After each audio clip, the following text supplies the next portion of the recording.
a perdu son... Il a failli mourir, hein, bien sûr. Hein. Et vous laissez imaginer, c'est drôlement énervé la face. Hein.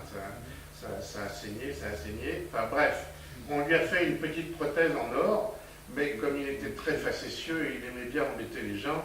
Quand il y avait des jeunes femmes autour de lui, il enlevait son nez, évidemment, il tombait dans les pommes.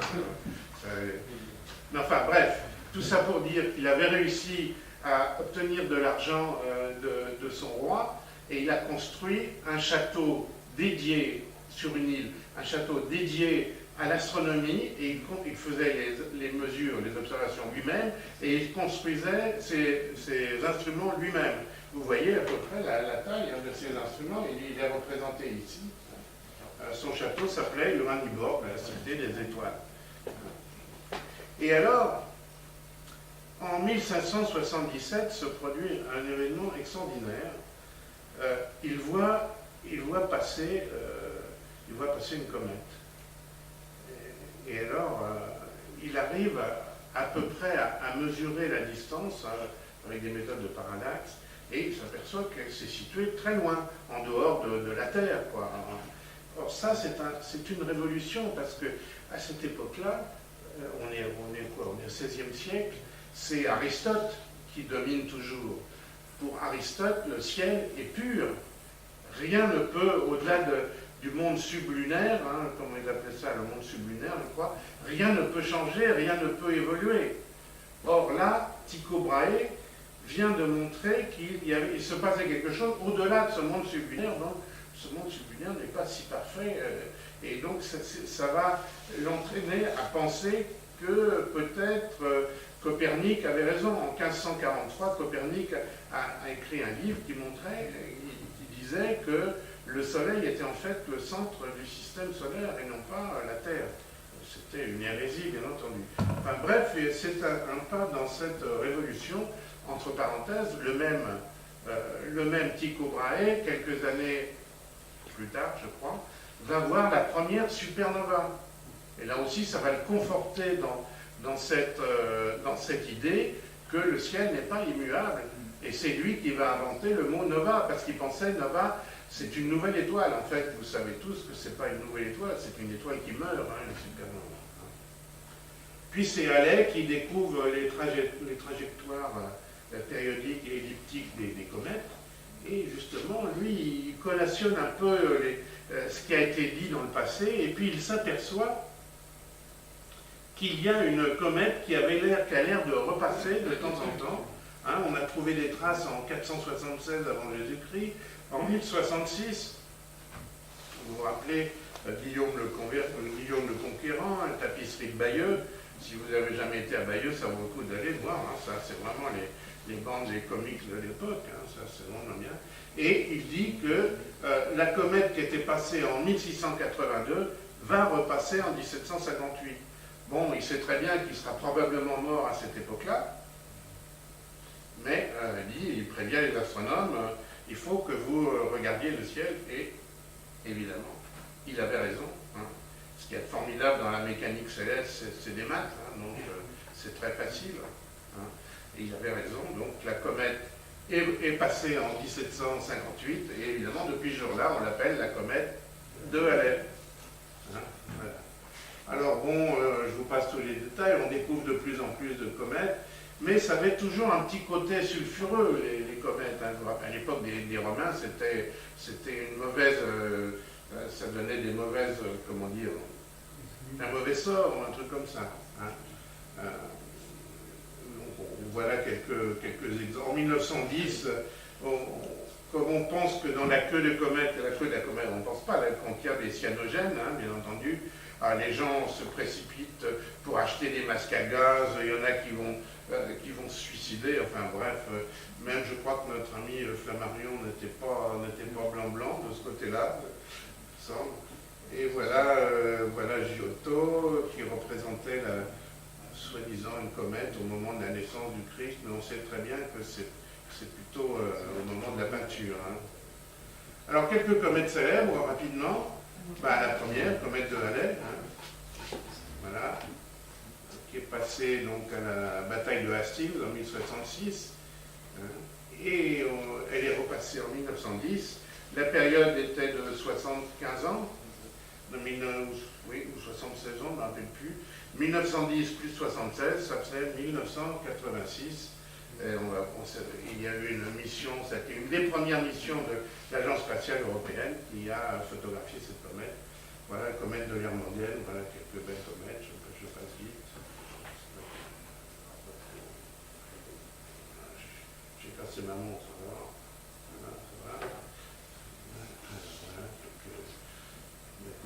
Ce sont toutes des photos faites par les gens de Vega, de plaisir.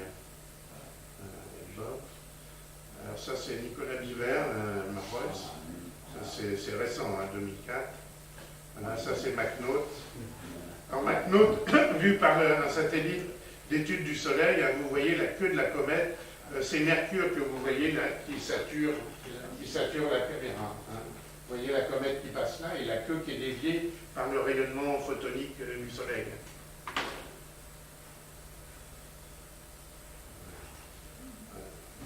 On n'a pas l'occasion tous les jours de voir des comètes comme ça. Comète Orange. Voilà. Alors il y a un satellite qui est d'étude du Soleil qui s'appelle SOHO, qui est un satellite commun à l'ESA et à la NASA, qui, en plus d'étudier le Soleil, étudie l'environnement du Soleil. Et l'environnement du Soleil, eh ben, qu'est-ce qu'il voit de temps en temps? De temps en temps, il voit passer des comètes. Alors voilà par exemple ce que voit le SOHO. Ici on a masqué, avec un coronographe, on a masqué le Soleil. On va voir un coronographe ici. Vous voyez toutes les planètes, on va même les Pléiades, et on va voir voilà, une comète qui va. Alors elle a de la chance, je ne sais pas si oui, elle va ressortir. Oui, elle ressort. Oui. Voilà, elle sort en saturant la caméra. Et ça, ces images de SOHO, vous pouvez les prendre tous les soirs sur Internet. Et je crois qu'un des plus grands détecteurs de comètes, c'est un gars de la SAF, qui étudie toutes les photos et puis il trouve une comète de temps en temps. Voilà. Alors la fin des comètes, ça c'est un peu plus triste, parce que la comète, d'abord, elle s'épuise, elle peut s'épuiser, puis plus elle va s'approcher du Soleil ou d'une grosse planète, elle risque de se fragmenter, d'être mangée par le Soleil, etc. On va voir voilà, une belle comète qui se fragmente, ici. La comète linéaire. Là, le comète qui va être... pourquoi ça ne bouge pas, ça? Ça ne bouge pas? Non. Ah oui, celle-là. Voilà, hop, elle est mangée, celle-là. Elle ne ressortira pas. Ah, vous voyez, quand je vous dis qu'elles sont périodiques, des fois, c'est fini. C'est la mort des comètes. Mais la plus belle chose qui nous est arrivée, c'est en 1994, la comète Shoemaker-Levy 9, que le monde entier a découvert. Elle s'est approchée de Jupiter, s'est brisée en plusieurs morceaux et s'est écrasée. Tous ces morceaux se sont écrasés sur Jupiter et on a pu le voir en direct. On a eu la chance aussi, c'était une des premières années où on avait mis Hubble, le télescope spatial, en orbite. Donc tous les observatoires terrestres, tous les astronomes amateurs et Hubble ont pu suivre en direct Shoemaker-Levy s'écraser sur Jupiter. Et merci Jupiter, parce que Jupiter est d'une tellement grosse masse qu'elle attire tous ces corps et nous protège. Ça nous protège.